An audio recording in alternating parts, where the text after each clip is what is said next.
I should be mad that the Warriors got their ass kicked last night, but I'm encouraged. Why?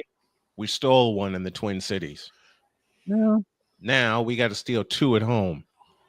I wouldn't exactly say you got to steal it. I mean, you just got to hold serve. Yeah, we got to steal it because Minnesota's no slouch. That's true too. That's why I'm saying we got to steal both at home. Ladies and gentlemen, all this and more. Just a minute. What? Hold it. Y'all remember what we did yesterday with the quarterback rooms? Yeah. Yes. Let's do it And the again. running back. Let's do it again. Okay. But we're gonna add a twist to it. Uh-oh. Let's go.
Can't do it. We'll do it live. Do it live!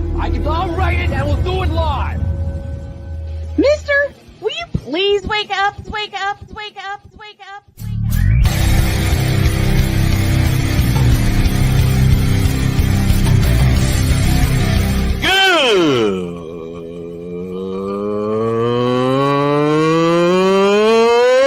Good morning! Snowman here to all you Brock Purdy and San Francisco 49er haters. Shut up! I gotta thank you, Shane. I mean, whatever happened to the games where breaking 100 points was, I don't know, unusual?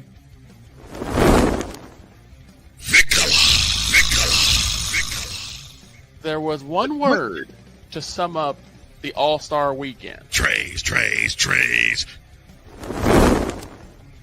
Cause we take this job so serious. Splash Brothers, yes. Ray Allen, replace him with Steve Kerr. Reggie Miller, yeah.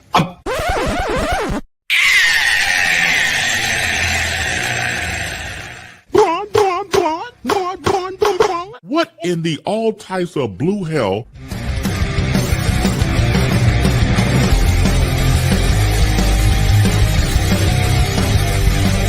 Oh yeah! Let's go, baby!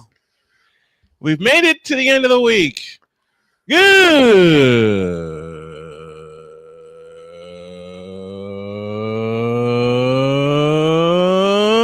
morning. Welcome to the fabulous, fantastic football Friday edition of Snowman in the Morning. Glad to have y'all with us. Good morning to Genevieve and A Pizzle who have joined us in the Fanatics feedback zone. This first make sure you all check out Jen on Twitch at Genevieve_Yoso. She's going to slap me for that later. Please. Yep, and then the frying pan comes out and hits dog in the back of the head. Yep. If this door opens, then I'm going to get it. First hour today is powered by Invader Coffee. Fuel for the fearless. Oh, no. Yep. I know it's coming. What you be laughing at? One of my laughing. Look at Genevieve's response. Yep. I help her out and I get the for fuck's sake. Yep, like I said, frying pan coming. Frying pan or a rolled up newspaper, you getting hit. I'll just get a kendo stick upside the head. Ooh. I have the distinct feeling once Dog and I team up to introduce one of Jen's streams, I'm gonna get socked in the back of the head. All right, before we get into our usual Friday shenanigans, which is a potluck Friday, and yes, I'm bringing back the potluck Friday, we have an open letter from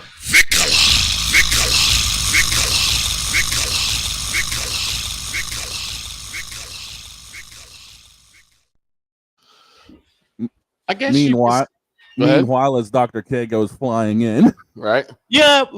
Well, look, my beauty. I know. I guess you need to open the email. Who's the email to? Dallas Cowboys. Oh, Jesus. CC And the subject?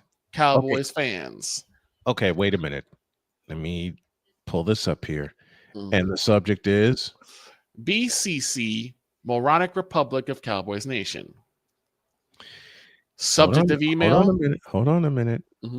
I don't have the full soundboard yet. I know. But email Cowboys Nation. CC Cowboy fan. BCC Moronic Republic of Cowboys Nation. Subject of email. You're all idiots. I'm going to say, don't fall into the trap. Body of email. So we know that George Pickens is now officially going to become part of the Blue Star crew, which sounds great on paper. The fact that you have someone with a well-spread of talent like George Pickens, someone who definitely has the ability to become a top 10 wide receiver, I think it goes without saying. You also pair him with one CD Lamb, and then you couple that with Kevontae Turpin, who's becoming one of the top-tier return men. I mean, God, you saw what happened against Washington. Having said all that, I came to a very startling conclusion. This is a smokescreen. What is the one thing we know about the Dallas Cowboys? They love to be in the news. They love to have headlines. And this has garnered some of the biggest headlines for the Dallas Cowboys in a while. In fact, it's almost taken over pretty much most of football. Everyone has been talking about George Pickens leaving Pittsburgh and coming to Dallas.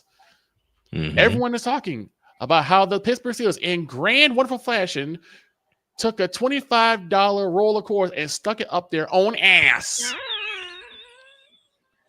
Excuse me? And now we have a droid here. Quiet. There's an email being written. Go on. But with all that to say, with all the positives that we could have for the Dallas Cowboys, do not fall into the trap. Because everything I've been hearing on my Discord has been, this shows it. We're finally going all in. That this could possibly be our year to land the big one. Couple problems. Mike Tomlin has been known to have problematic individuals on his team. True. Mike Tomlin has been known to take on strong personalities and keep them even to the detriment of the team. Need I say about Antonio Brown? No, you had it right the first time. Say it true. Say it again, black man. Say it again. Antonio Clown. And now you're saying that Tomlin has had enough and he decided to take DK Metcalf, which is going to be an even bigger headache. Pete Carroll, side note in said email, if Pete Carroll couldn't rein in DK Metcalf, I'll let Victor complete the rest.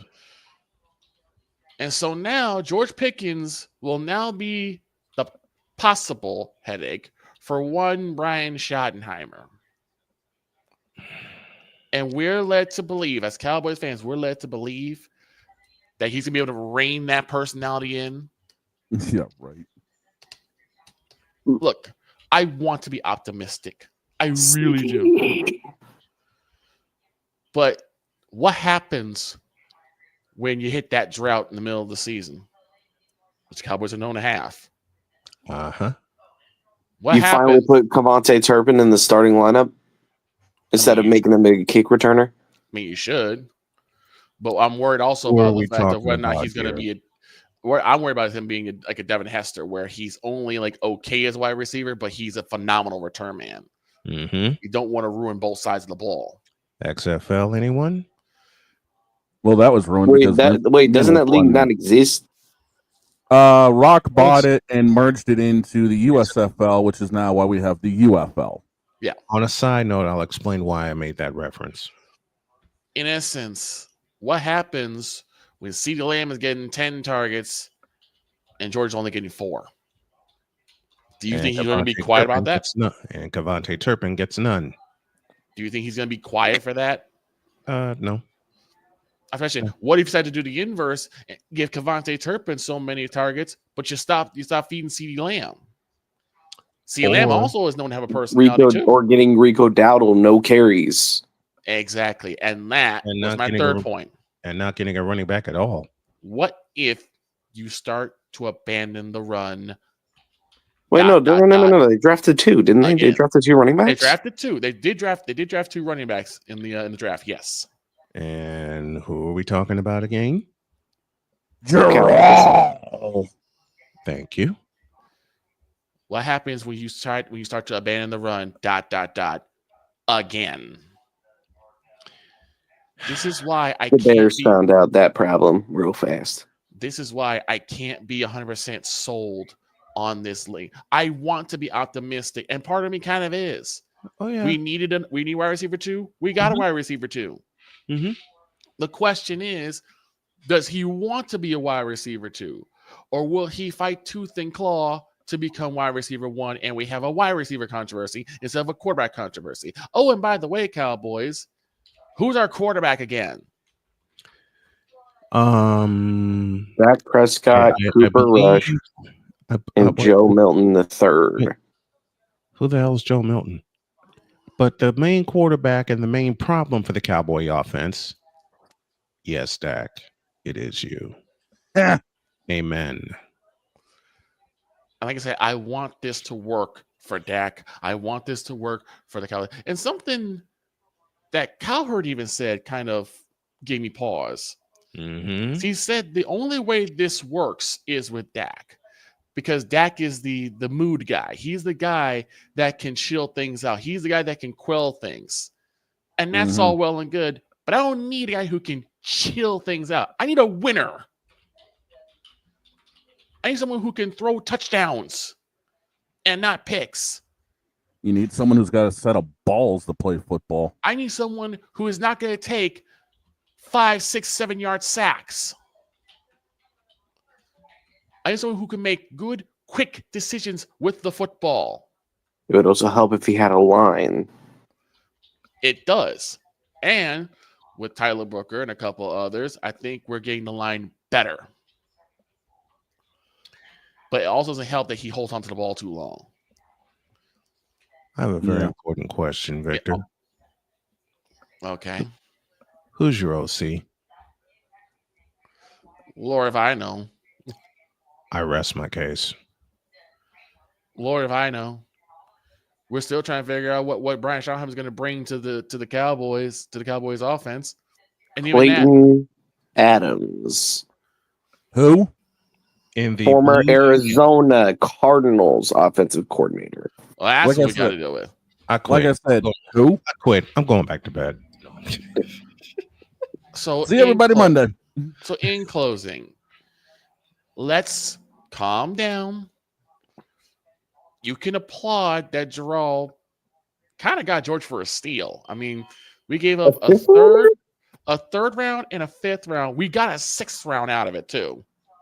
That's what I pick out of it. For someone like George Pickens, that's a damn steal. Yeah, I remember you forgetting his nickname, CTE. There you go. Well, I always call him Crash Out Pickens. Well, it's either Crash Out or CTE. It's kind of just pick one. Right. Mm-hmm. So I want things to go well, but just calm down. Let the situation play out, and let's just see what happens on week 1. Let's just see how everyone gels on week 1. And then we'll see if they are primed for greatness or doomed to fail again. Let's just hope history doesn't repeat itself. Sign Victor Locke. CEO, Vic A. Industries. Isn't that right next door to Vandalay Industries? You fool! But my friends, the ones that I call the greatest people I know, Mm-hmm. the AFC West, besides the Chiefs, is terrifying. The hell you talking about? Look at the Chargers acquisitions. Oh, the They Chargers are looking- finally decided, let's actually get Herbert some weapons. And now not only do they have Lad McConkey, they also have Trey Harris. Mm-hmm. I don't remember his name, but he has like an asterisk. Wide receiver from, I believe, Syracuse or Auburn. One of the two. Mm-hmm. They also picked up Kansas wide receiver Luke Grimm. Blake will like that shout. And they picked up the second best running back in the draft, Omarion Hampton. That I think is going to be That their is golden a goose. huge pickup for San Diego. I think And that I still cannot say Los Angeles Chargers because to me they are the San Diego Chargers, but that's a rant for another day. I'm gonna just say this: I did feel a little salty that the Cowboys didn't pick up Omarion, but if it would go to any team, I am glad he is going to the Chargers. And you also got to remember they get a okay backup in Najee Harris. Mm-hmm. And they also retained their previous running back on an RFA deal. Yeah, I think the Chargers are going to be the boogeyman for the AFC. I think Chargers have always been the boogeyman for the Chiefs. Mahomes or no Mahomes. It's just that the Chiefs have always had the wild card in Mahomes. And then the reason, hold on, Droid, before you pull your hair out, the reason why I say Mahomes is the wild card is because Mahomes always comes up with a backyard football play, which 99.999% of the time works, and puts the Chiefs over the top. That's some backyard football bullshit. But you also, I want to say, another division that's for once in its existence since 2002, when the South divisions were made. Mm-hmm. For the first time, the NFC South actually looks terrifying. We said no. Shit. We actually said that in We draft. said that when we did the draft. We said it was will be something to terrifying. watch. Mm-hmm. We This said will be something to watch. We said the NFC South would be fun to watch. Now let's take a break because I want to get Droid in on a little fun that we had yesterday. Oh Lord! Because we flipped some quarterback rooms upside down. And I'll explain where the origin of that quote I just took earlier. That made Please tell me you did the Browns. Hang tight. Let's take a break. That's a yes. I gotta go get a kiss from my wife. And when we come back, we're gonna flip the quarterback rooms upside down again. Back in a minute. You mean worse than what we did yesterday? Worse. Oh boy. Oh, trust shit. me. I did some digging in my almanac, as prompted by my beauty back here. Ladies and gentlemen, this is some bullshit. And this is a break. And this is Snowman Multimedia. And this is a break. We're back in a deuce.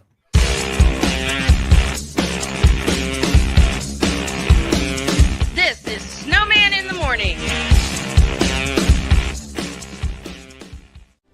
Are you ready to upgrade your coffee game?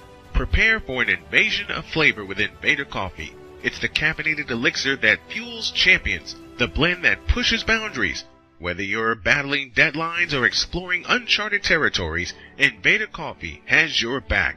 Join the invasion at invadercoffee.com and taste the difference for yourself. Use the code SNOWMAN for 15% off your first order. Invader Coffee, veteran owned.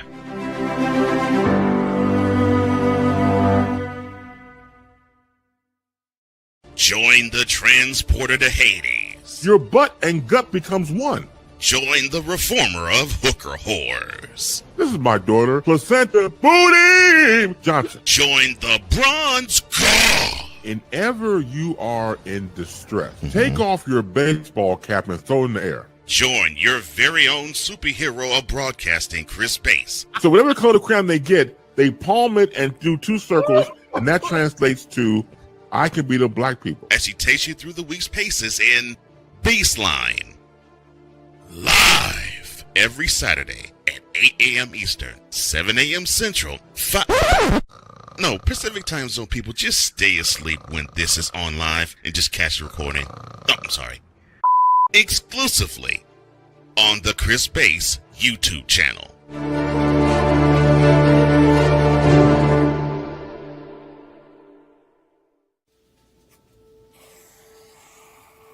Dad? Just 1 minute, okay?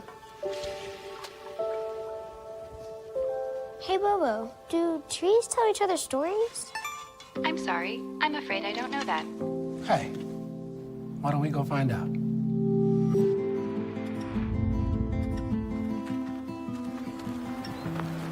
Listen. Do clouds take naps? I couldn't tell you.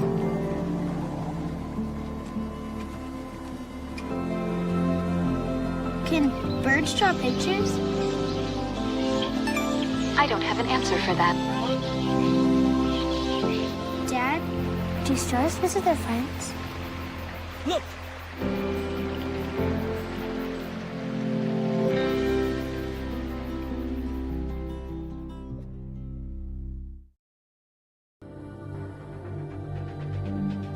The spirit of battle is a powerful force. It's a force that drives us, pushes us beyond our limits. It's a fire in our hearts that fuels our determination, our commitment, our strive for greatness. Every challenge faced, every obstacle overcome, it sharpens our skills and fortifies our resolve. This relentless pursuit of excellence makes the journey so exhilarating. And the victory, it makes the victory sweet.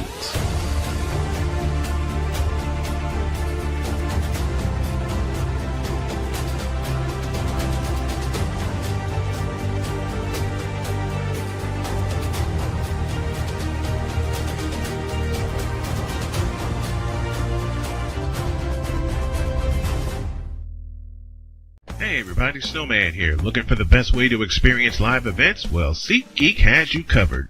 With just a few taps on your phone, you can find the best seats for concerts, sports, theater, and more. Don't miss out on unforgettable moments. Download the SeatGeek app today and get ready for an experience like no other. Each ticket is vetted for authenticity and ranked on a 1 to 10 scale. And right now, if you sign up and use the code SNOWMAN, you will get $20 off of your first purchase. That's only through the power of SeatGeek, where fans can fan.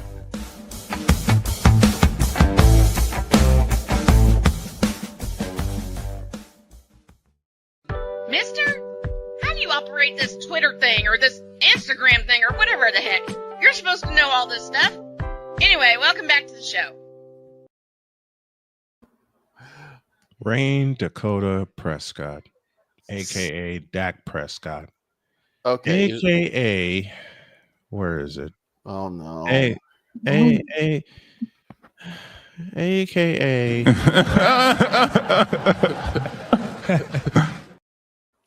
I'll throw one playful shot at Victor, and then we'll go on. 2 years ago, Niners played the Cowboys in Week 5. Victor adamantly and vehemently told me, I ain't doing this shit. I said, why not? And Victor goes, because y'all are going to kill us. I said, Victor, trying to be diplomatic, and I had a 2-foot smile on my face. I said, Victor, you never know. This could turn out to be a good game like the one in January. This is when Victor cussed me out and goes, who won? San Francisco? Now you know why I'm not doing this shit. It reminds me of what's it? Ernie Johnson. Just like that isn't funny. Right. Well, it gets better. The story gets better. I'm warming up. I'm getting ready to go. My wife brings me my notes. She brings me my dessert. Ready to fly, and off we go into the game. And I'm seeing a series of messages from Victor, and he's going, "I hate you right now." And after the touchdown, the second one to George Kittle on a trick play, I could swear I hear Victor in my head going,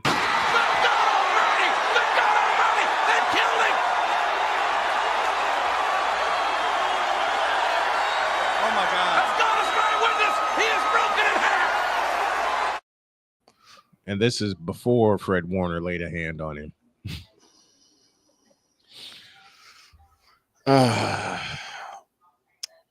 So, Droid, you want to know why I use the particular example that I said when it came to the Steelers, right? Now I don't know if I do. Well, it's my fault. Yeah, so it's my fault. Before you came in on the draft coverage, Bay and Snowman were talking about Aaron Rodgers. Oh, don't ask why. Exactly. Aaron, perfect Rodgers. answer. And Bay said, Aaron Rodgers, did he or did he not stick a quarter in his own ass? Lord, what happened with the Jets? I fell out for 15 minutes. He did. And then I came back and I said, I have been on this earth for 41 years. I have never heard that example ever. Someone sticking a quarter up their own. And then Snowman said it wasn't just one quarter, it was a roll of quarters in his own ass. The ones that you get from the bank? The ones you get from the currency exchange, yes. Yeah, the $10 roll. Without the plastic. We're talking about the brown paper bag roll. Yes. And then Victor, today, it's not a $10 roll of quarters, it's a $25 roll of quarters. A $25 roll of quarters that the Pittsburgh Steelers, with the idiocy, the abject idiocy that they have done with the draft and with this trade, they have stuck a $25 roll of quarters up their own ass. If you can out-brown the Browns, that's the thing that scares me. And I said the people who are laughing in abject idiocy, if you can out-browns the Browns, if you could see the real winner of this whole thing is the Baltimore Ravens. Because the Ravens are like, oh, this is going to be a cakewalk now. It was already going to be easy enough to make it to the AFC. What did you always say, Victor? And the winner was the Baltimore Ravens. The winner was the Baltimore Ravens. And bear in mind, the Ravens are winning in spite of who they have at quarterback. Yeah. Right. Yeah. They're winning in spite of this clown. Because and listen, I have had people come after me ever since I said Lamar Jackson has regressed. I have 3 words to counter that. Find the lie. Exactly. Find the lie. Because if you want to use regular season achievements against me when it comes to Lamar Jackson, be my guest. But I can just point to 2 occasions where he's regressed. When he's at the number 1 seed and a game in his house, once for the division game and once for the AFC championship, and he choked them both away. Yep. Let's do a list. Oh, boy. Worst all-time quarterbacks. Cordell Stewart. That didn't take long. Johnny Manziel. Cade McNown. Cam Newton when he was on New England. Cam Newton, period. What's crazy is I say that, but the jersey I have is a Cam Newton jersey. There you go. Cade McNown. Marcus Russell. Cade McNown. I can dig that. I would say Tony Kenny Romo. Williams, but Victor will hit me. Tony Romo. Tony will hit me. Tony Romo. No, Jason Garrett. Zach Wilson. Mark Sanchez. Zach Wilson, as Victor said. Geno Smith. Oh, God. Someone said Mark Sanchez already, didn't they? Yeah, me. Yeah. Okay. But you mean butt fumble? Butt fumble. It's a butt fumble against New By the England. way, fun fact, that was my fantasy team name. Butt fumble. Yeah, with a picture of Mark Sanchez.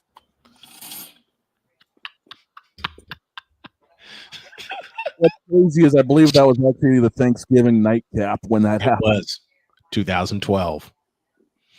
I remember going into the where game.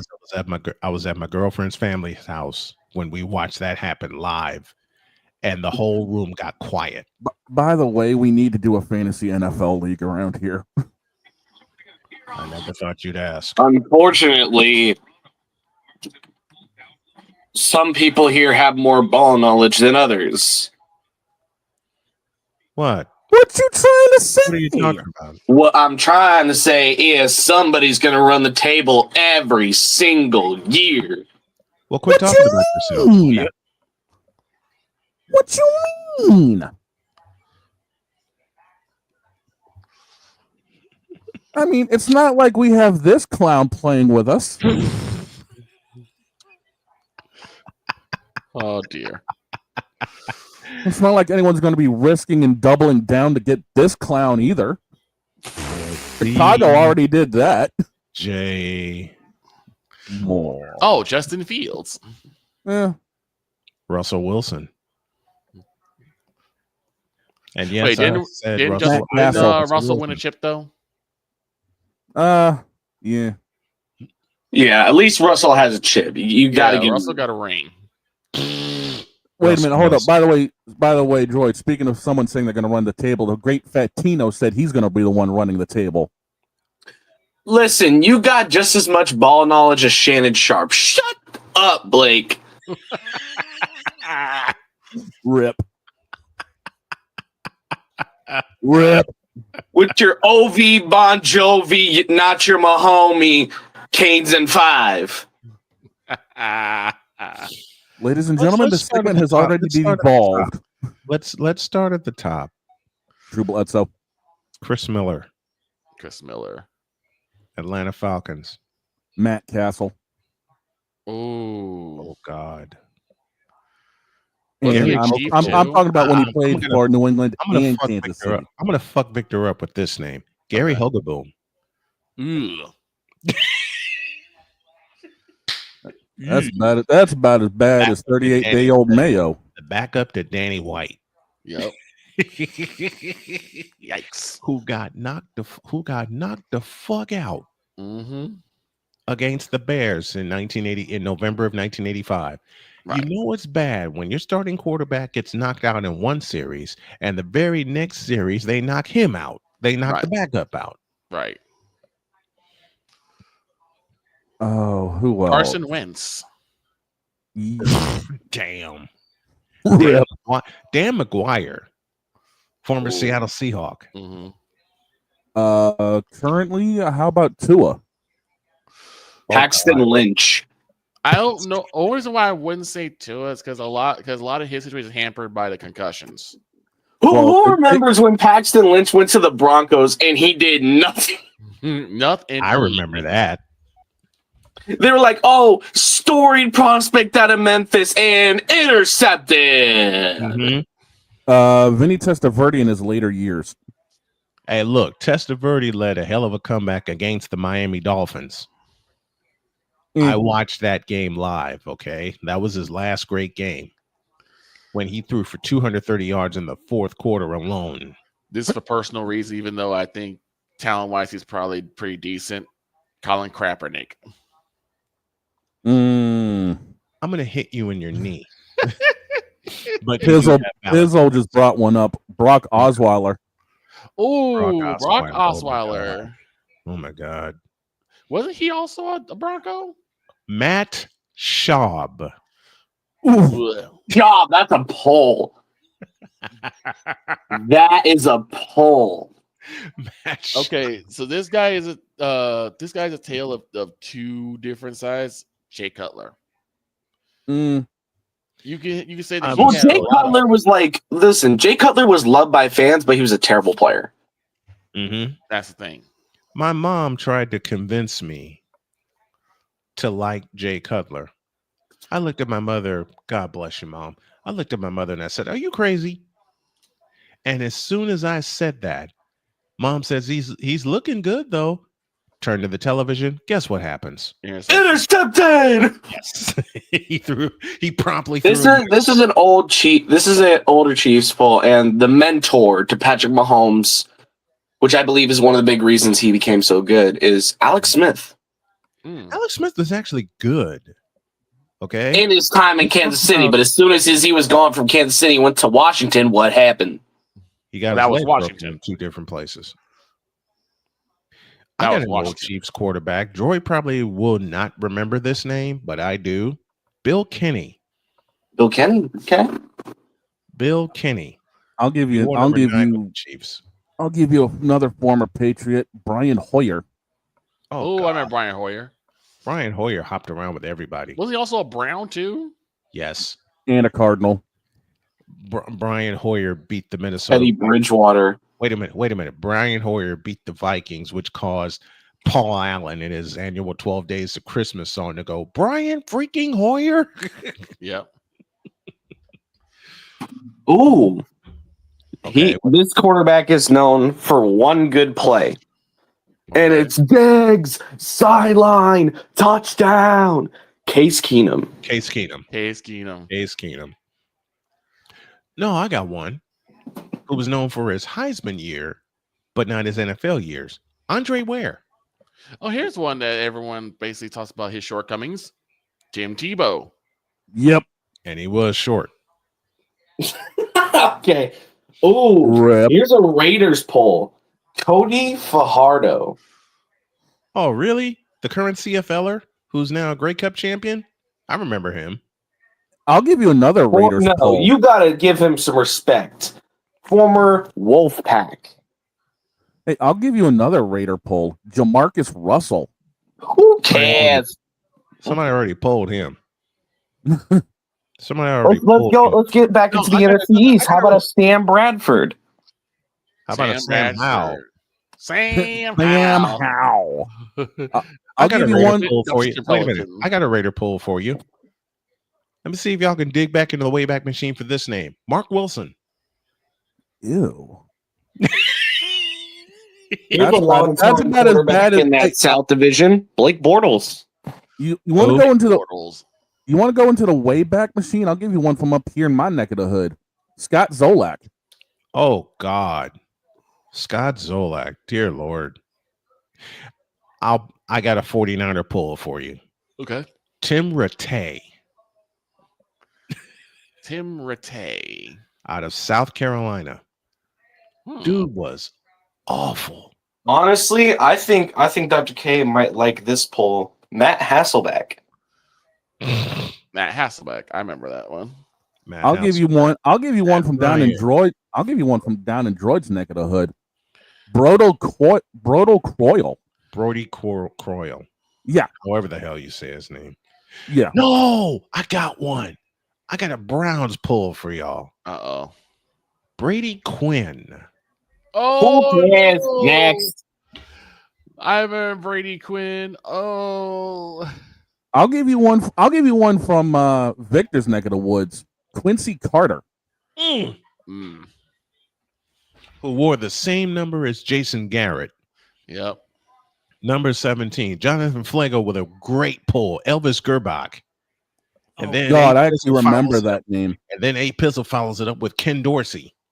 Ken Dorsey. How about one from Cleveland? Tim Couch. Oh God. I used to live in Ohio, and I remember when he got drafted and all the ballyhoo that the Browns fans were making, and he got his ass kicked. Yep. I got one. Oh dear God, I got one. Former Steeler, Tommy Maddox. Ooh. Former XFL MVP. Okay. Let's go from them running Rebels in the college football. Chad Kelly. Chad Machine Gun Kelly, who thinks he's as good as Jim Kelly and ain't even close. Here's one from Chicago. Chad Hutchinson. Oh yeah, Lord. Chad Hutchison. Yes. And then let's back that up with yes, Rex Grossman. Rex Grossman. Okay, so you know here's what? Rex Grossman cost me a pizza one day. One weekend, I was delivering pizza during the divisional round. This is when I first got my car. I get a call into work. The Bears were playing the Seattle freaking Seahawks in the divisional round. My boss decided to make a bet with me. And he said, I bet you that Rex Grossman will not win this game. I said, he'll throw a touchdown and walk us off. It was Robbie Gould that walked us off, but he cost me a pizza. I'll give you another one from Arizona. So instead of getting a pizza, I wound up getting like some breadsticks and a sausage calzone for my dinner that night. Oh, there's one. Here's a good poll from the old World League days. Thank you, Blake, for this. Stan Gelbaugh used to play with the London Monarchs. How about Kent Austin? Oh, dear. Kent Austin. I'll give you guys one from Arizona. John Skelton. Ooh. Red Skelton. Good Lord. Red Skelton. You know what? I'll back that up from somebody in New Orleans. Billy Joe Tolliver. Oh God. Billy Joe Tolliver. Billy Joe Tolliver. Why? Will Levis.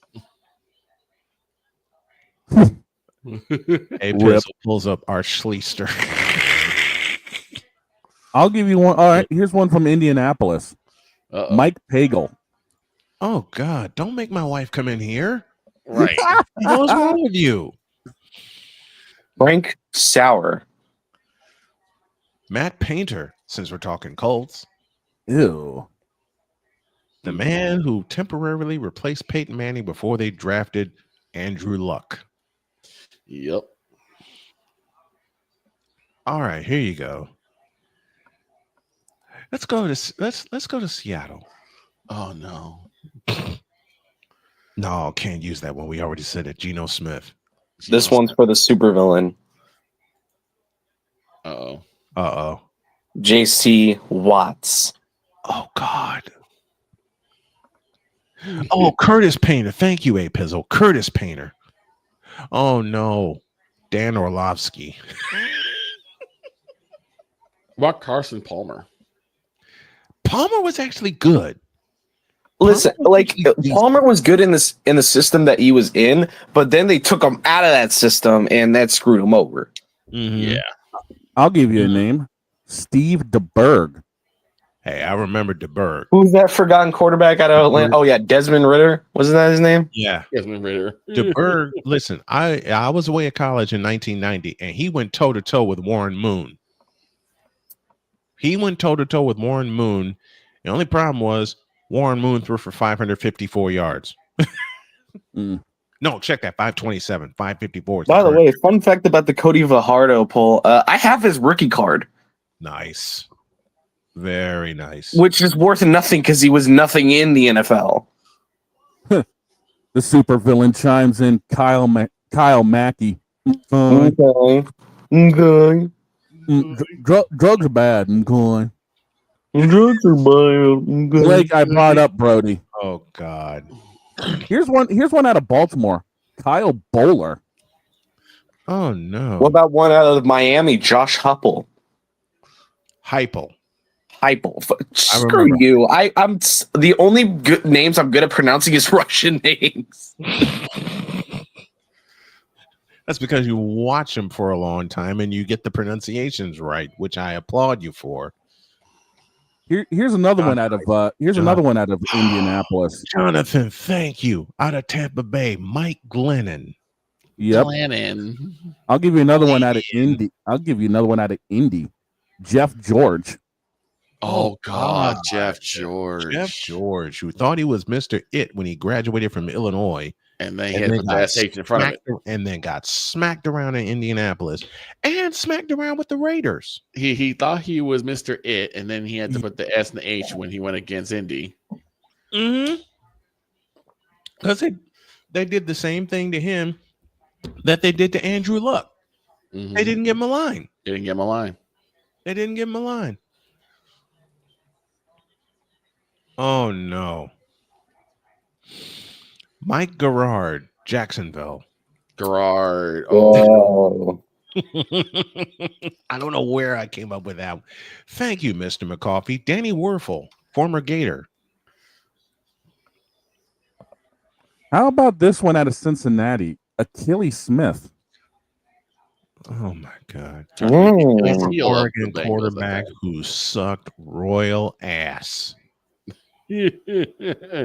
Former Oregon quarterback who felt he should have won the Heisman Trophy and sucked royal ass. Tony Graziani. Tony Graziani. It's a Graziani. Wasn't he out of Oregon? Graziani? Speaking of Oregon quarterbacks, Joey Harrington. Ooh, Harrington. I remember that. Mm-hmm. Joey Harrington.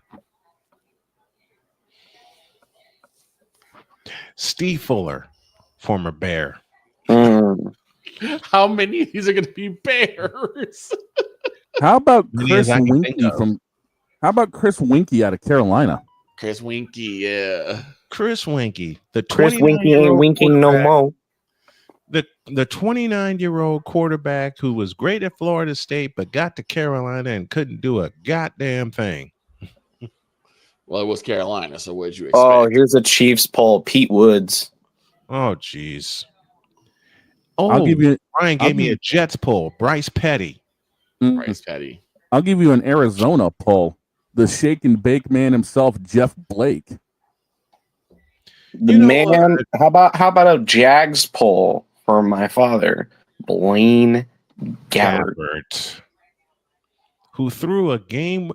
I have a funny story about Blaine Gabbert.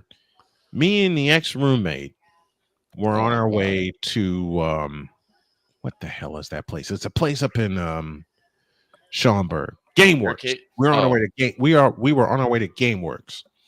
And he bet me, stupid idiot, that the Bears would beat the 49ers when they went to overtime because we were listening to Jeff Joniak's call on WBBM. Mm-hmm. And I said, what makes you so sure? And he says, because we actually have a quarterback and the 49ers don't. So the Niners get the ball back, tied at 20. And on the next play, I said, I bet you Gabbert throws a touchdown. And if he throws a touchdown, you owe me dinner twice. Well, son of a bitch. Blaine Gabbert hit Torrey Smith for a 71-yard walk-off touchdown, and he stopped in traffic, fuming. Mike Ray. Ryan Leaf. Thank you, Blake. Ryan Leaf. It took a while for somebody to name Ryan Leaf. I was like, I don't want to be that boy. Tom Marinovich. Has anyone brought up Trent Dilfer yet? Hey, Dilfer's got a ring. Bears, Vince Evans. Oh God. Yeah, that was my next one. Here's a former Bear, Bob Avellini.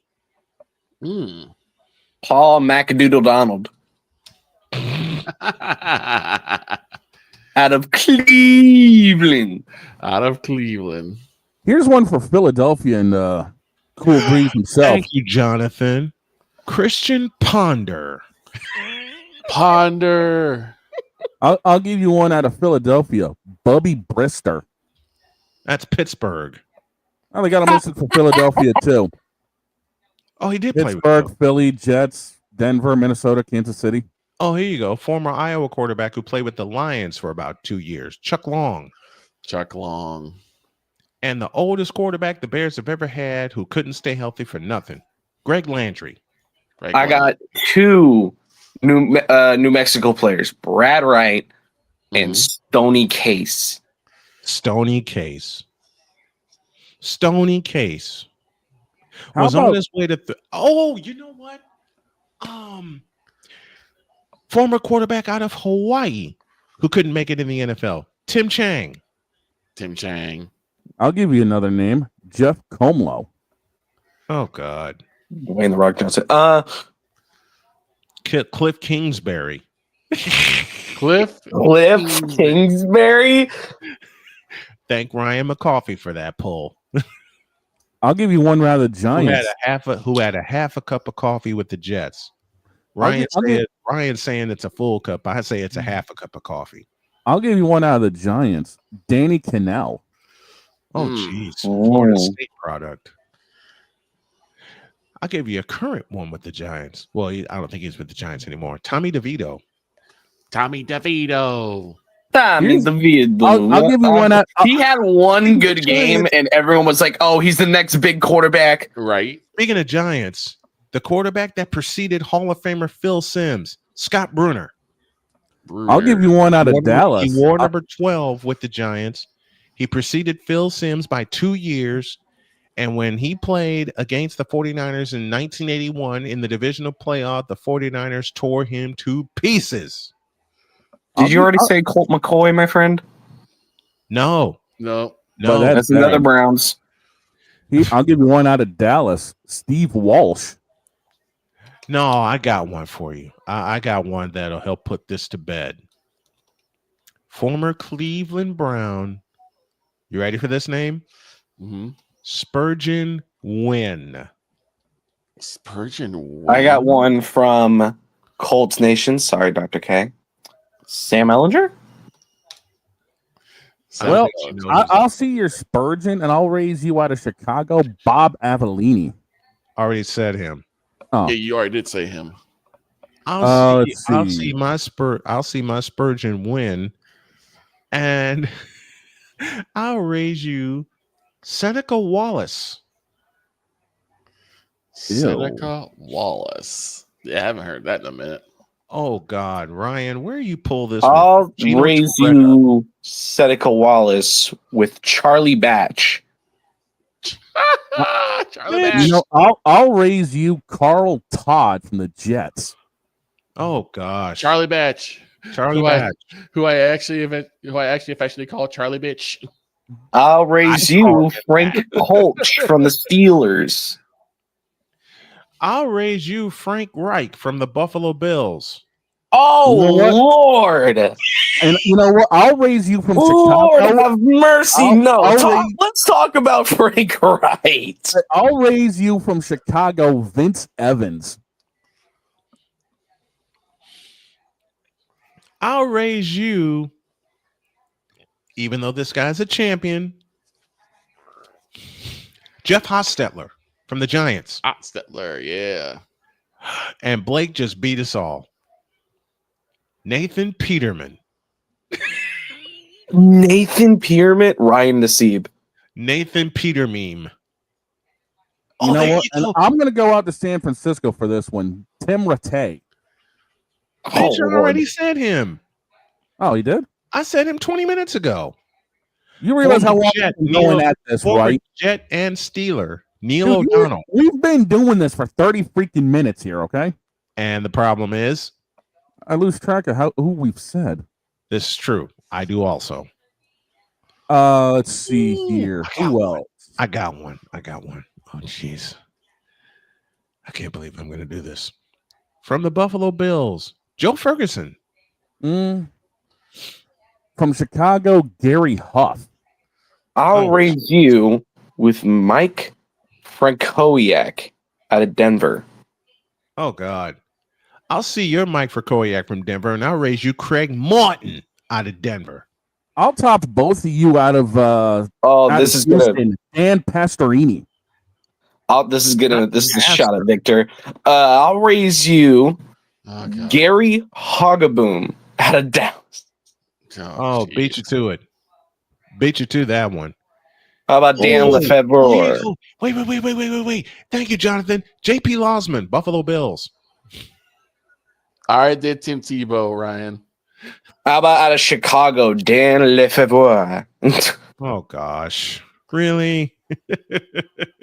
How about out of, his name sounds so French. I was like, screw it. French playing Lefebvre. Mm-hmm. I'll give you one out of Cincinnati, Jack Thompson.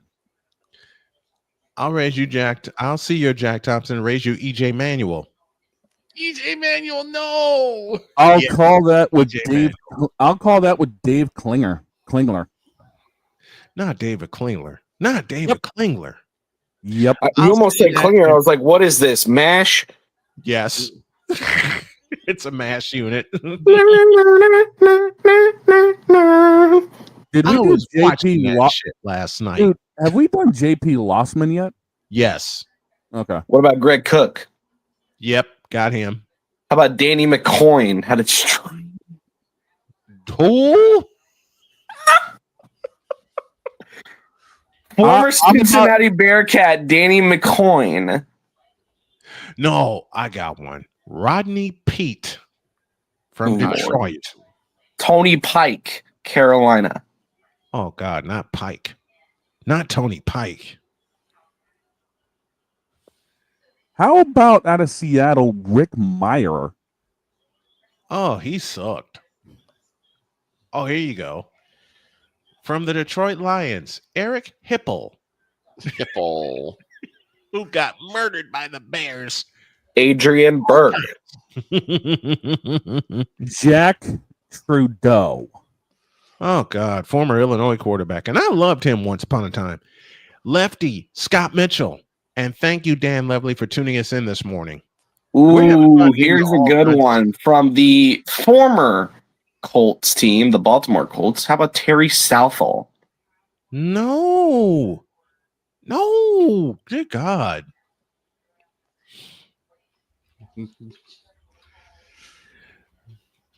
Now you can put Deshaun Watson on there too. Listen, we were trying to leave him off of it. I'm not. Todd Wilcox. I'll give you one. You Todd Wilcox. Former Charger Stan Humphries. Ooh, Stan Humphries. Okay, he was good for a bit, but then he had that one injury. Okay, how about this? Oliver Luck. He wanted to be Andrew Luck so bad. Oliver is his dad. Oliver's his Andrew Luck's dad, bro. Yes. Andrew Luck just basically took his father's legacy, threw it out the window, and kind of shot at it a couple times. Is basically what you're saying. Actually, no. The Colts did that for him by not providing him an offensive line. But he was still one of the better Colts quarterbacks. Oh, here you go. Ryan Tannehill.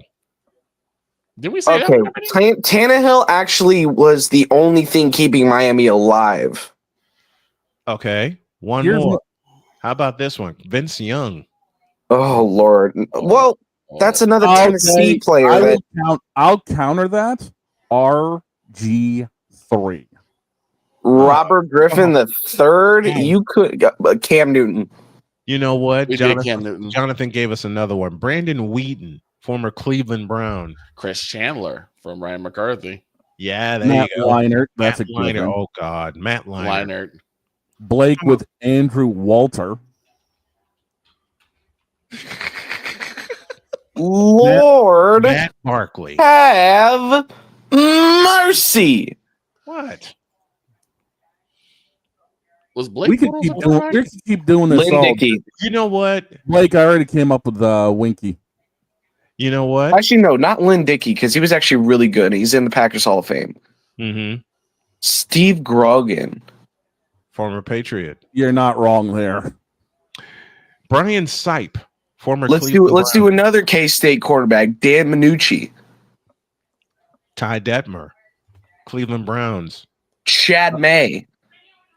Ryan comes up with Tony Eason. Charlie. I Frank. have K-State quarterbacks for days. I got another one. Michael Bishop, another Patriot. Yeah, you're not Michael wrong there Bishop, who never got a fair chance. One from There you Chicago, go. Eric Kramer. I like Eric Kramer. I do too. I like Eric Kramer, but the Bears screwed him over. Yeah. The Bears really screwed him. Here you go. You ready?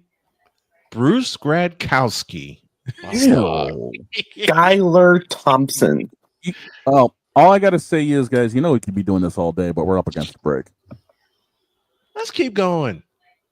Okay. Screw it. Let's keep going. Why not? And I got Cleveland Brown quarterbacks for days in front of me. We already said Brandon Whedon.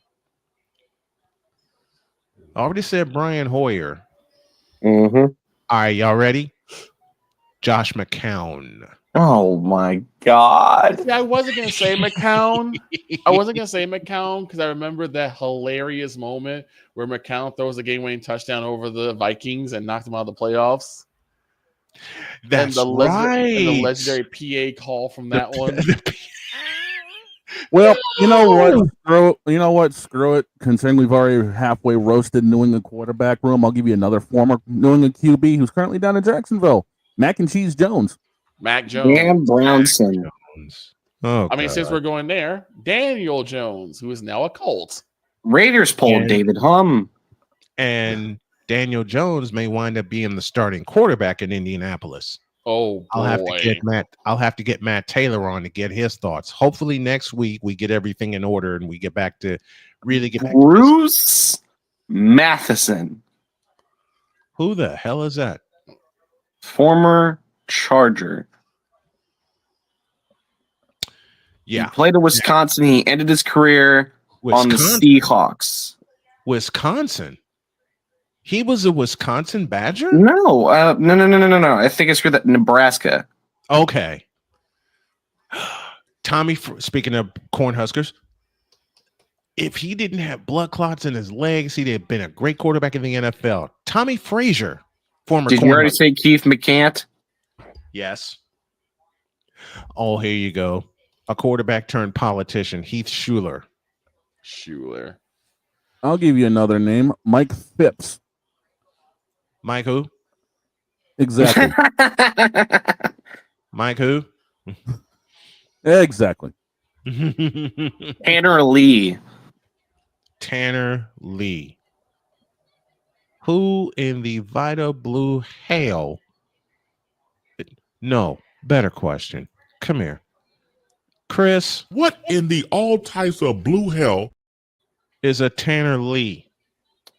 Quarterback, Jacksonville.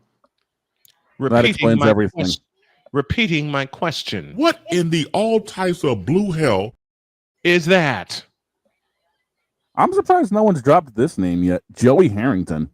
Max Duggan. I think we did already. Already did. Max Duggan. Where is Max? Max is in the UFL now, isn't he? Yeah, I think he is, but he's a backup still. Oh, he's still a backup? I'm pretty sure. Did we? But take it with a grain of salt, because I don't know much about the UFL. I have more NFL ball knowledge than I do UFL.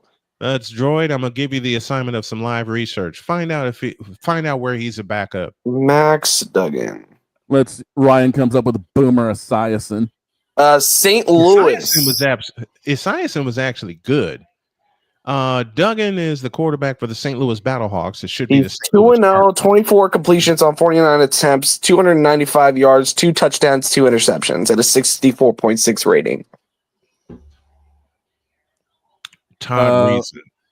We may actually have to go to break because we got somebody. Yeah, now we have to go to a break. Brian Greasy. How about one last one? You leave Brian Greasy alone, Victor. Just because he tore your Cowboys apart while he was a member of my 49ers doesn't mean you have to put him on that list. Yeah, but Brian Greasy used to mess with the Bears. Last player, and you probably already said them. Former Cowboys, former Bills, actually, just former Cowboys. Was practice squad on Broncos, Bills, and Saints, and was a Seattle Sea Dragons quarterback. Who? Ben, who gives a DiNucci. We're going to a break. When we get back, Alison's going to be full of coffee. She's going to be full of vinegar, and she's going to be ready for us. The token female takeover hour is next. Back in the day. This is Snowman in the Morning. During bad, SeatGeek is the ticketing app for fans like Boomstick Lady. No free throw is safe. from the roar of her sticks. SeatGeek helps her find a seat in the direct eye line of the shooter so she can sit where her boomsticks make the biggest boom. Everybody okay? SeatGeek handles the tickets to sports, concerts, and more, so fans can fan. I think I finally found. Hey, how you doing? Hey, Mason. Hey, Mason. Got a new house. It's looking pretty cool so far. A place that I call home. I'm teaching Louise how to cook some lasagna. It only takes a spark to make a fire start.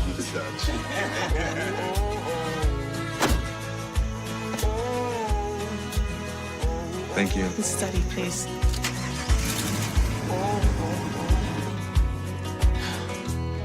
I think I finally found a place to make my own. A place that I call home. This place that I call home. My mother was always very familiar with her neighborhood, but one day she stopped at the stop sign for much longer than usual. And she didn't know whether she should go forward or turn, and she wasn't even really sure where she was at. It was very unsettling for her. I felt so much better after my son told me, Mom, I don't want you to worry or be afraid. I'll be there for you, and we'll figure it out.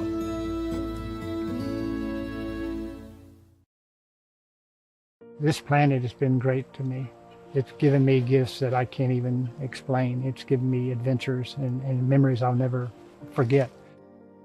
And Battleborn, I think, has given me the opportunity to go beyond and give something back. How can I be a better custodian to this planet and to the place I live? That's where I am with Battleborn. Let's make the planet a better place. Join Ryan McCarthy. I became a Jets fan because Kermit the Frog was my favorite Muppet because he was green, and the Jets wore green. That's how I became a Jets fan. And Dustin Henry. ESPN is cashing all in on let's pay a few personalities and we'll just kind of fill in the gaps. As they walk you through all of the world of sports from their perspective. The Albany Empire, it's a literal circus. No credentials required. Where, Ryan, say the tag. Where you don't need a press pass to talk sports. Every Monday at 8 p.m. Eastern, 7 p.m. Central. On YouTube and where you can find all podcasts. Hey, Eagles fan. Join my man Cool McCain and a host of others as they break down every single game, every single week in an objective manner, and also from a fan's perspective as well. Remember, this cast feels just like you. Nobody likes you. And you don't care. Fly, Eagles, fly. Eagles Elite Podcast. Every Wednesday at 8:30 p.m. Eastern on YouTube and other podcast outlets.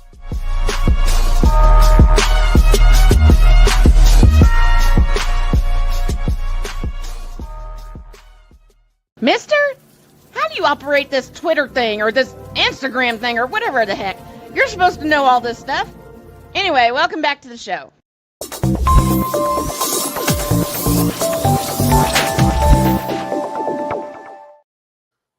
And now, y'all only knew how many more quarterbacks we could come up with, but unfortunately, we don't have time because there's someone waiting for us.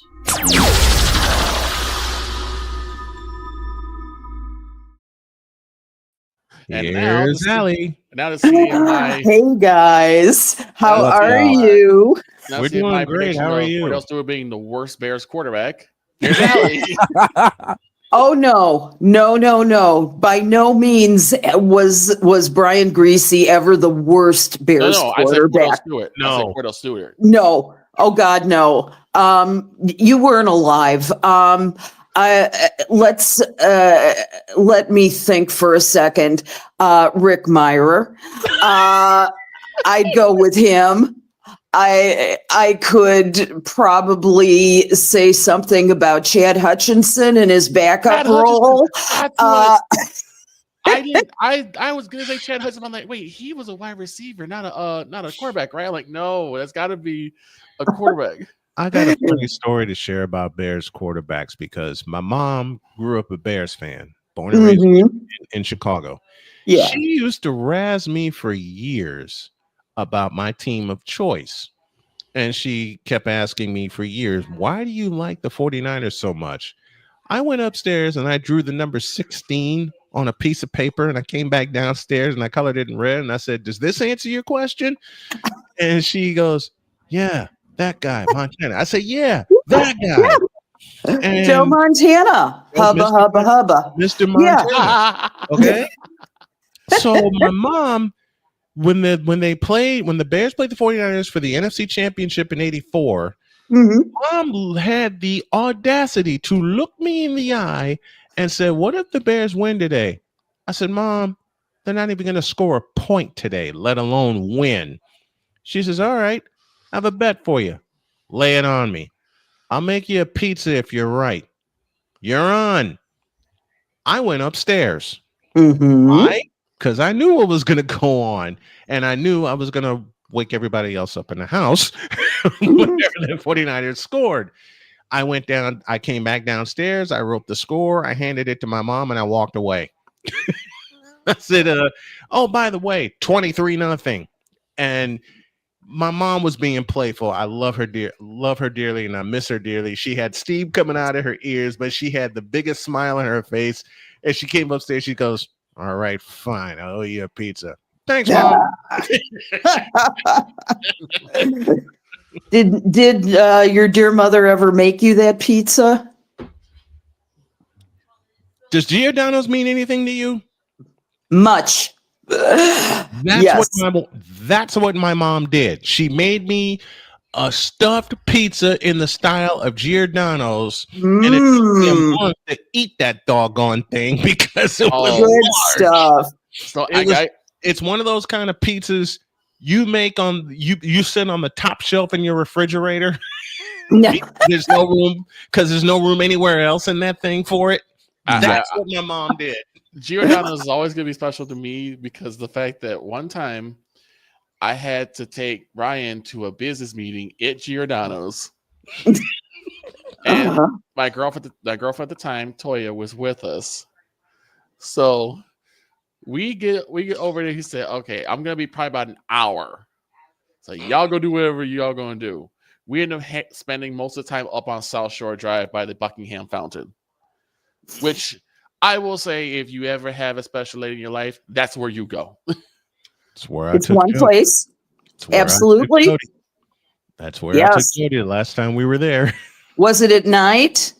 No, it was not. It was too bad because you missed the light show, which is one of the most romantic things you can do for your lady. It's you got to go at night. I would have taken her at night, but we had a 3-hour drive home. I understand. We had a 3-hour drive home. All right. To some WNBA preseason thoughts. What you got for us? Yeah, well, it's sure nice to see the Fever and the Sky standing at 2-0 halfway through the preseason. First of all, that was very nice. I think it's not that surprising, though. I'll tell you one of the things that was somewhat underwhelming but not surprising to me was Paige Becker's debut. You know, number one pick. First of all, if you happen to have been living under a rock the last 3 weeks or not paying attention to this segment, but the number one pick, let's say that her debut was respectable. 10 points, 4 rebounds, 23 minutes played. Wasn't poor, but I think we were spoiled when Candace Parker came out with that triple double or triple. I think I can't remember which it was, but there were some issues. Number one. Yes, she's a franchise player, but just like Caitlin Clark last year with the Fever, she can't do it all. Neither did Michael Jordan his first year. As much as he might have wanted to, he's still a rookie. She was still a rookie. She's still learning the floor. She's still learning how to manage a group of pretty unfamiliar names. And I mean, she's not played with most of these women before. She may have played against them, but no, not necessarily. So you got to give her time, just as you give Caitlin Clark time. We also had one casualty last week, and that was Cheyenne Sellers, who was the number 17 pick in the WNBA draft.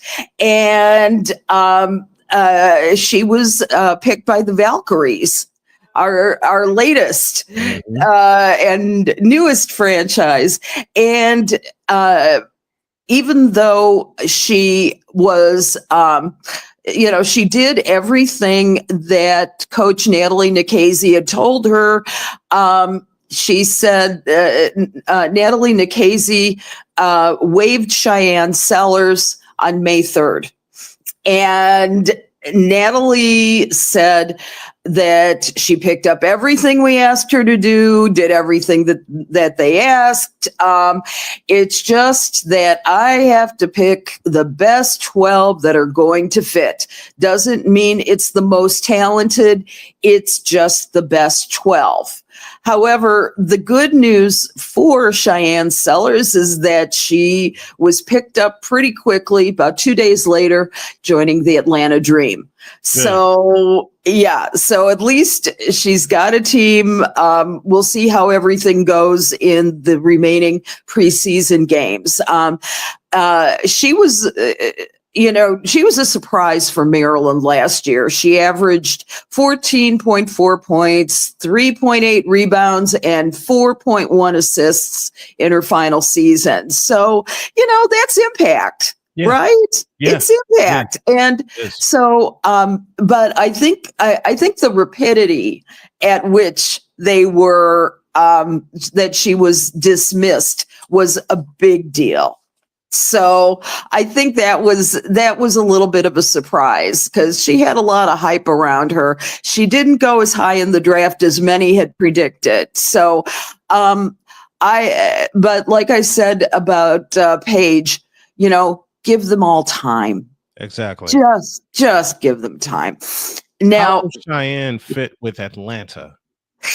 I think that she could fill a very good off the bench role. I think that I don't see her as a starter, first of all. I think that Atlanta, as you know, has a relatively solid core of players who are all getting to know each other. I think that she's going to be great off the bench for them, though. Okay. That's just my opinion. So do you have any different ideas? No, I don't see her being a starter immediately coming in. That may change. That may change over time. But there's one thing about the Atlanta Dream. They are becoming a very deep ball club. They are. Yeah. The additions that they have. So it's going to be tough for Cheyenne Sellers to compete for some playing time, number one. And number two, some key playing time. Especially when Chicago shows up, when Indiana shows up, New York, Minnesota, when the primetime teams show up. It's going to be tough for her to compete for some minutes and for her to earn some real playing time because of how deep Atlanta is. She's got to make the most of that time on the court. I mean, that's true of any player, but I think this is going to be a learning curve for her. I think it's going to be a real. It'll be a test for her to see what she can do with those minutes, and I think that she will be able to make it. I have some positive vibes about it, and I just think, even after, Atlanta Dream has gone to, they've gone through such a rough transition. They have had so many tough years. It's like, let's hope that they're finally settling down and becoming what they need to be, and they can be a very good franchise. Shall we talk a little bit about Angel Reese? Let's talk about Angel Reese. Okay, the Sky won by 27 points over the Brazilian national team. My sincere hope is that the Brazilian national team, after back-to-back losses, will be able to hold their heads up, because that was sad. Especially after look at Iowa City on Sunday. I was about to say, look what Indiana did to them. Yeah, that's so bad. Caitlin Clark's last shot was from about 38 feet out, nothing but net, and that just, you said it so many times, Allie. It just has to drop your morale when you see a player of Caitlin Clark's caliber, even though this was an exhibition game, and she does that in a very familiar place, in a very familiar spot on the floor. Yeah. And I think it was very smart of Stephanie White, though, to sit her out for one of those preseason games. She had some leg stiffness. You don't want Caitlin Clark with leg stiffness through 44 games this year. This is not worth it. In any way, shape, or form, it is not worth it to be out there. And clearly, the USA and the WNBA is vastly superior to the Brazilian national team at this time. But it was a good warm up for the next Olympics. I think it's a few years away. You never know. Back to Angel Reese, though. One of the things that Tyler Marsh and his staff had talked about is wanting to draw Reese away from the basket. Now the strategy behind this is to allow more space for Angel to screen and dive, and also allowing teammates to attack the rim. Now, few people attack the rim like Angel Reese. So there's true. Yeah, but the thing is, Angel's got to be able to finish at the rim too. Yes, and she's caught more of her own rebounds than anything else, right? Let's be honest here. Yeah. And it is this year. Tyler Marsh has said that he wants Reese to handle more playmaking and initiate the offense. And much like Asia Wilson does for the Las Vegas Aces. And you have to remember that he's had firsthand observation of the Aces, having been their assistant for the past 2 seasons. So the other thing that was great was that Courtney Vandersloot, it was like she never left the court. It was like she has been she's been the general all along. It was like she never left. 11, 3, and 5, 11 points,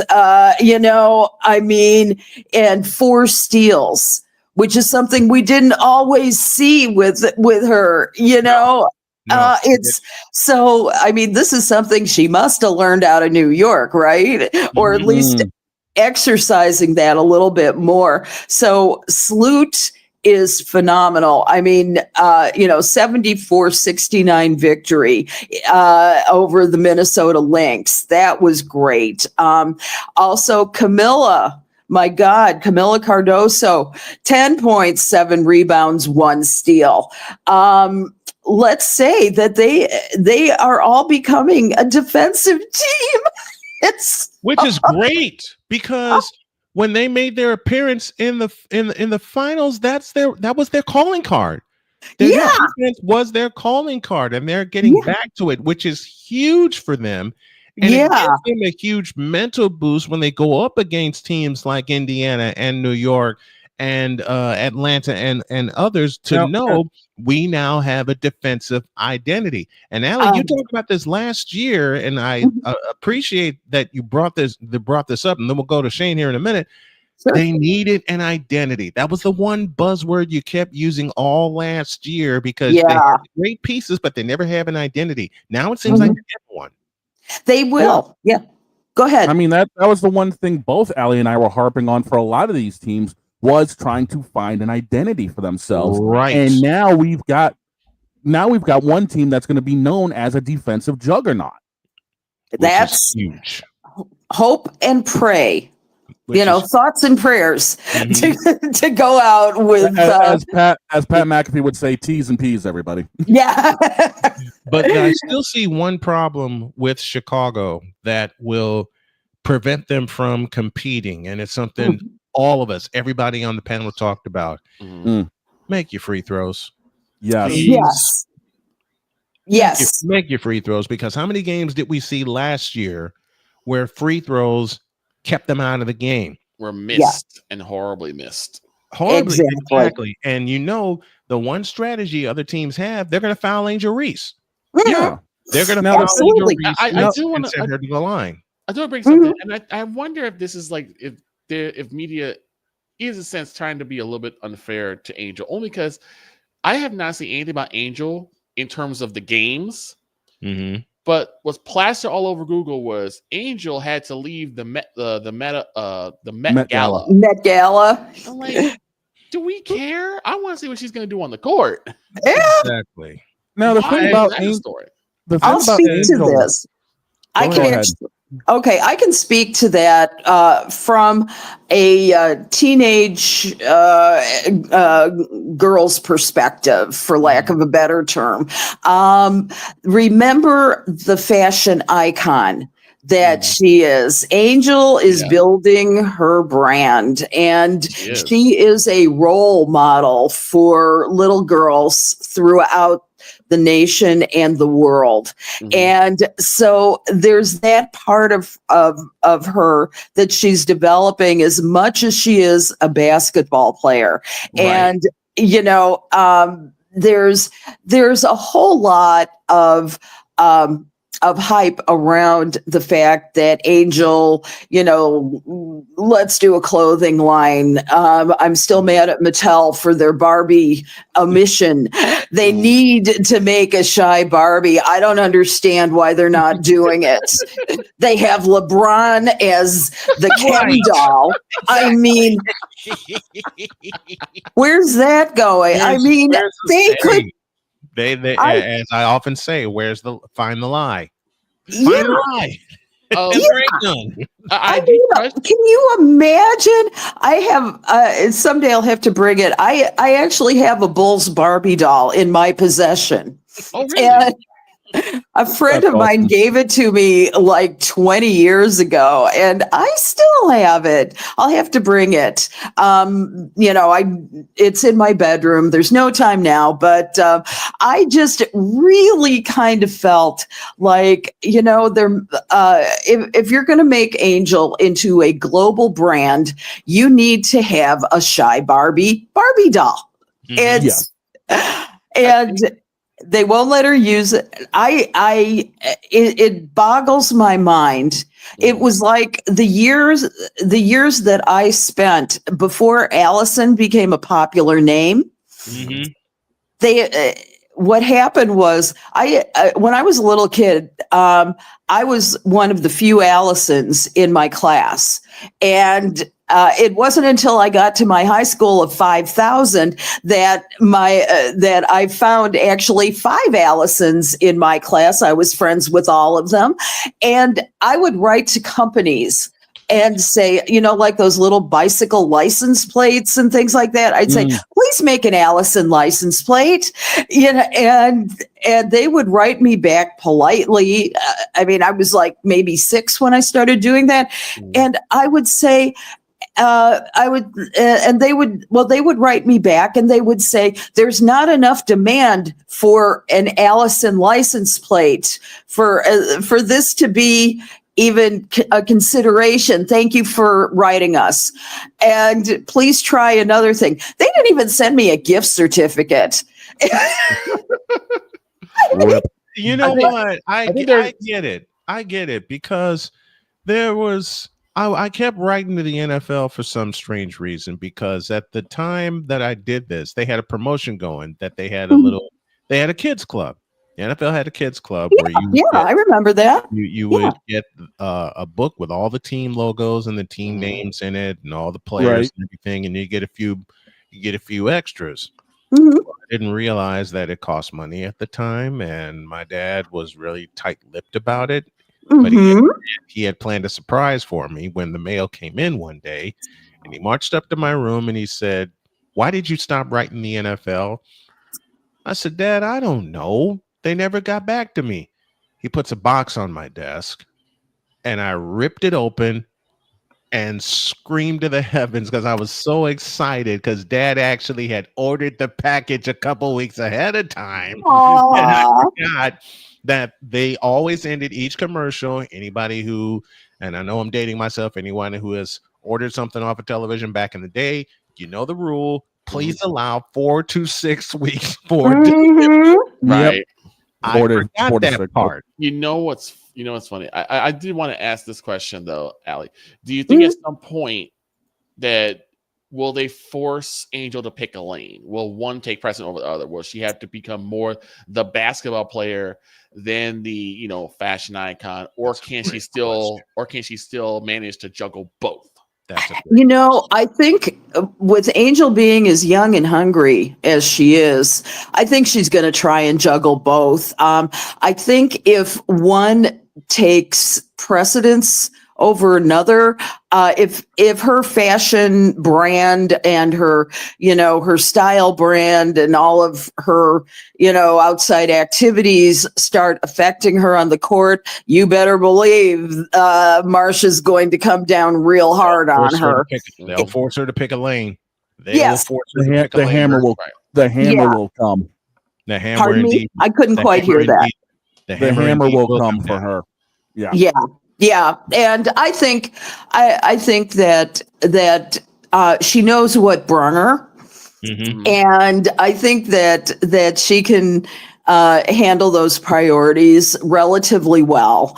I think one thing that's going to be important for Angel this year is to develop more of a leadership role with the team, because last year was about kind of individual glory, let's face it. And I think that Tyler's going to make sure that they play a team game. Yeah. And much more so in the way that, you saw the New York Liberty play last year. And with Slutie really being the general that she always has been on the court, I think that that's where they're going to head. So, and I don't think that Tyler is the kind of coach that wouldn't lay down the law. I do believe that he's the type of coach that if you're not measuring up, he's gonna come after you. He's and that's key for a young talent, or talents, I should say, like Angel Reese and Camila Cardoso. Because remember, we lost Cardoso early in the year. That's right. She was gone for the remainder of the year, so they missed a lot fundamentally on the court, rebounding, defensive presence, and it's key that we talked about it earlier with Chicago establishing themselves as a defensive presence. The same can be true about Indiana. Difference is where Chicago attacks you defensively with bigs, Indiana attacks you defensively with speed. Yes, and that's really key for Chicago. You know, it's key for Indiana's going to be an interesting transition this year. Interestingly enough, Stephanie White told other teams that to lay off Caitlin Clark this year. I'm not sure that was a wise idea. Because now she just put a bigger target on her back. Right. Exactly. It's like and the target went from about that big to about that big on Caitlin now, because it's like the principal telling the kids, you don't need to go do this, and the kids are like, go screw yourself. We're going to do this anyway. Oh yeah, we're going to do. We're going to try this anyway. More like when the kid goes and says, they're being bullied, and then the person like calls them like, you will stop bullying this kid. Now they just put a bigger target, like, oh, we're really gonna get you because now you're snitching on us now. That's absolutely right. Yeah. I had that happen because I had so many people bullying me throughout my high school days, and then I grew from 5'7" to 6'1" come sophomore year, and they still thought they could bully me. And my dad gave me a directive: either you hit back or I hit you. So, I wish I had that. Wish I had your parents' friends. Just make sure they play. Just make sure they swing first. Dad, yeah, that's the thing. Dad did not want me to initiate contact, but he wanted me to respond to contact. Yeah. Don't initiate it, just finish it. Don't initiate it, just finish it. One day sophomore year, when nobody expected, I just got tired of this one guy bullying me, and I turned around and looked at him, and I said, you have one more time to bully me, and you will regret it. He tried again, and he went flying down the stairs. Sounds like me back senior year in high school. He came flying after me. I did two things. I sidestepped him and I tripped him. He went flying downstairs. I landed in the principal's office, and I thought, okay, my dad's going to hear about this, and I'm dead. Nope. Principal pulled me into the office, waited for the door to close, and laughed out loud. And he just gave me the simple message, it's about time. I said, I don't want to make this a regular recurrence, because if I do, my dad's going to whoop my ass. And he said, did you start it? No. Did you finish it? Yes. Good. Get going. Right. Like the principal. I wish we had that. I had something similar where I had guys messing with me, and I usually, because I was in private school, I usually didn't get in trouble for like disciplinary reasons. Usually it's like if I was in the office, it was because of something dealing with financials. So the one time I did get caught in a fight, we both got pulled into the office, and I'm sitting there just waiting. The principal comes and grabs the other guy and like yanks him into the room, and I just hear this tirade of screaming out there. I'm like, oh, I'm dead. I am so dead. I am far beyond dead. I am right now. Oh yeah. He comes out, he says, you go to your class. I'm out of here. Touchdown. Yeah. I love it. That's when you get up and walk out without a wait. I'm leaving his mind. Yeah. No kidding. Speaking of running, Sue Bird named the managing director for USA Basketball, and Kara Lawson has been named coach of Team USA for the America Cup this summer. When you have two veterans like that of women's basketball, boy, does that their minds together, that makes a huge difference, doesn't it? That is going to be an amazing combination. The thing that I love about Sue Bird is just from her rookie season, she has been just the most amazing player. Look, and so she understands more than probably any other managing director has how to win and how to get gold. And even now, the U.S. has 8 gold medals, right? The women's team has 8 gold medals. I will stress that. The women's team has 8 gold medals. Yep. Yes. And so it's basically a gold medal or bust, right? And you've got to remember that Sue Bird was part of most of those teams, and she knows talent. She is going to recruit well. Now, one of the things that is going to be interesting was, you remember last year, or 2 years ago, there was a huge amount of issues regarding not selecting Caitlin Clark. Yes. And I don't think that that's going to happen this year, but what's going to happen with people like Paige Beckers? What's going to happen with people? Yeah, that's right. It was last year. It's the thing is that that decision, it was probably the biggest damper over the last gold medal. Was it the right decision? I couldn't tell you if that was the right decision or not.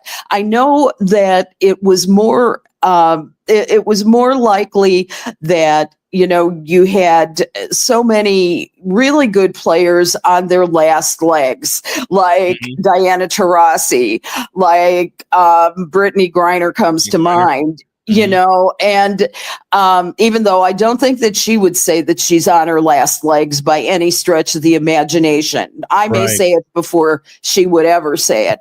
But the thing is that she is going to be, Sue is going to be very fair about it. I think she's going to look at players like Paige Beckers and say, what can this player do? How can I fit them together to make a real good team? I think that'll be her criterion for how this next cycle works for the 2028 Olympics. And I think it's going to be a real interesting process. Her term is for 4 years, and the thing was that Sue had served on the board of directors, and she's more than prepared for making those hard choices and the decisions that are necessary in order to make it work. The good news is that there's also 3x3 basketball as well that she will be in charge of. And so the team, the members that she can't place on the 5-person team, she can always place on the 3-person team. And so she's got a very wide forum in which to place any player that she chooses to. I think that I wouldn't be too surprised if Carol Lawson, given what happens this summer for the AmeriCup competition, I do believe that she is going to possibly be the US, not just the USA basketball coach, but she's going to be the Olympic coach. I think that's entirely possible. I would put a bet on it. Gino's already won 18 or something. There's no reason to, let's give the younger people the talents, just like the Democratic Party. Let us give the younger people some leeway to forge the next generation of talent in international competition. And you keep improving the product as the competition improves. You keep the consistency established, and you keep winning. You have all the pieces in place right now. You do. It's amazing. You can see that in the ratings for the preseason. My God, it's something like 1.2 million or so that have been watching preseason games. Preseason WNBA basketball. Yeah, that's crazy to have 7-figure number tallies coming in for preseason. If they're this excited for the preseason, I can't wait to see what their excitement will be for the regular season when it tips off. And of course, it just has to tip off, and I love that it does, with the Fever and the Sky opening up the spigot. This is gonna be crazy. This is gonna be a crazy season, and I'm here for it. It will, believe me. I did want to say that Kara's already picked her assistant coaches. They've got Old Dominion's Delisha Milton-Jones and Oklahoma's Jenny Baranczyk. And they are going to be playing against North America, Central America, South America, and the Caribbean. And the tournament is going to run from June 28th through July 6th in Santiago, Chile. So this will be so much fun. And each of the coaches have previous USA basketball coaching experience, and they've all earned multiple gold medals. So it's almost like you expect it. Yeah. You expect a gold medal from the United States. So they're, God willing. But here's the deal. You can't assume anything. You can't. You got to get ready for every game. No game is a shoo-in. Everybody in from Santiago, Chile to Bolivia knows that this is the game. Every game has to be taken one by one, and that's how you build that gold medal. That's how you build that passion. That's how you build for that gold medal, and that's how you build what's the word we used earlier? That consistency. Yeah, that you want to make sure stays there.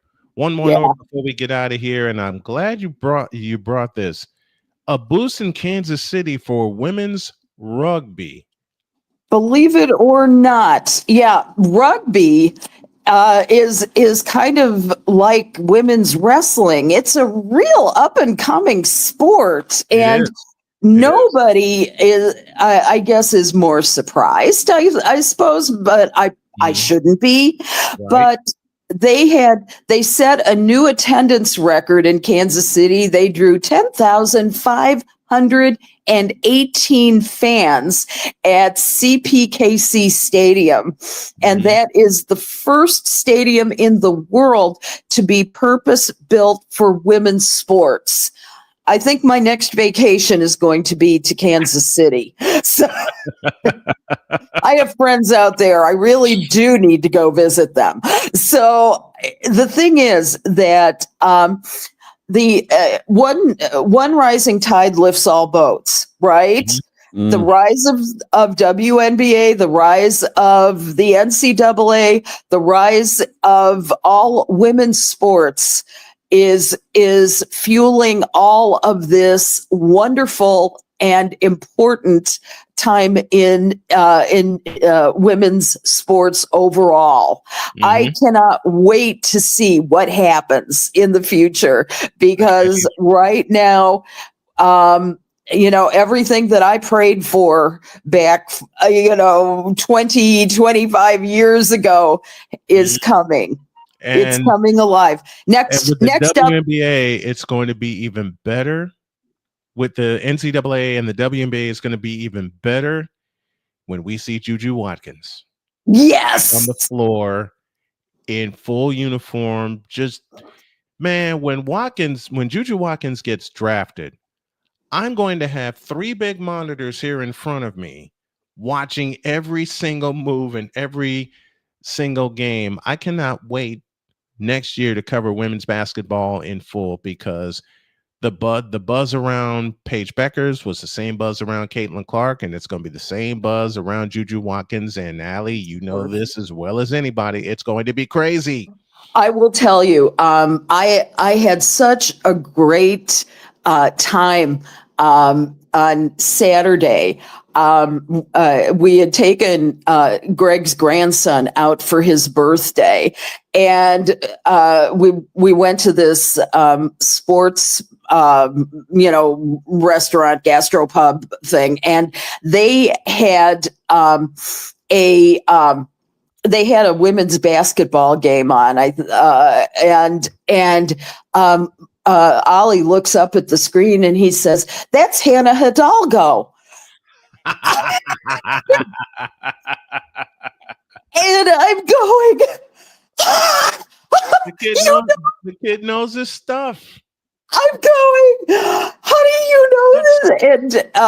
And he goes, and I said, Ollie, did you know that I go write about women's sports, and I'm on TV doing women's sports? And he goes, no. And so he, and all of a sudden, I became a cool Alley Pops. That's my nickname there, because Greg is Pops, so I'm Alley Pops, and so it was. I loved it because that's the generation that I'm worried about. That's the one. That's the one that's going to lift all boats, and to have him so already familiar with the game, and with the and being comfortable with the fact that women are as good as men in the sport. He plays on he has a league through his park district, and he's got a pretty good girl defender on his team. He plays with both girls and boys. And I'm saying that's going to be the norm for them. That's going to be the norm for the next generation, and nothing makes me happier than that. Nothing makes me happier, because when I used to do box scores when I was in school, just like I would see in the Sun Times and in the Tribune.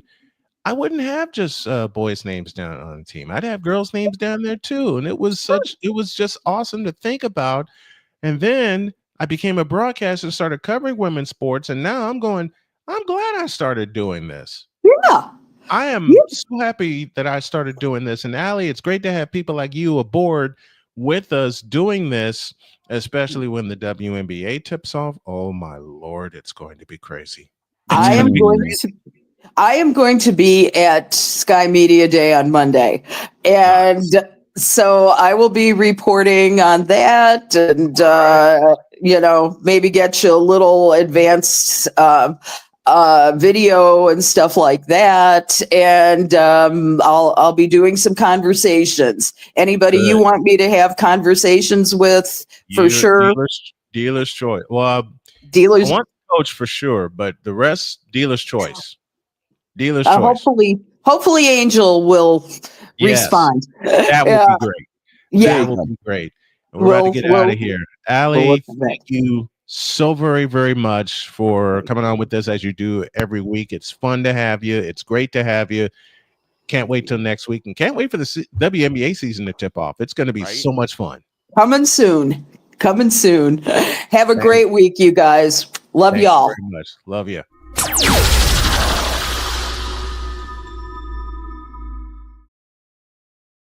And to think the Fever and the Sky will kick off the season.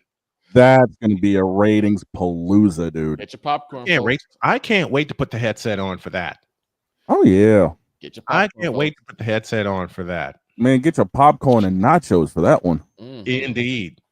Indeed. In fact, there's a pretty lady that would be mad if I did not cover that game. So she already knows I'm going to be doing that game. Have a great weekend. God bless. Remember to make your next move your best move. And always remember, if your dreams don't scare you, they are simply not big enough. Dream big, do bigger. We are, and we hope y'all are too. And just like Bicko DeBolin against Tuukka Rask, we'll be back with you on Monday. Shut up. So long, everybody.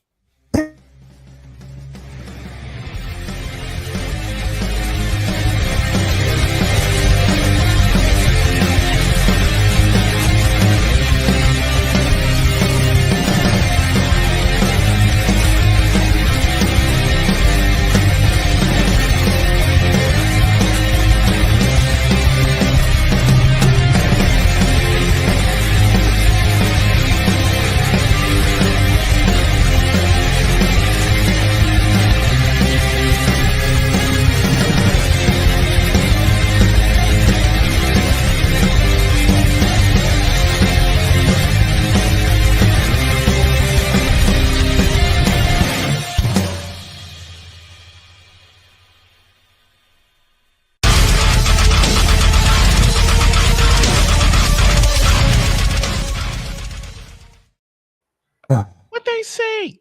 What You they really say? had to go there. Tattooed this on the foreheads of both Joel Embiid and James Harden. Y'all still bitches. John Cena, you a bitch too. See y'all Monday. I won't be here. LeBron James, you a bigger bitch. Out.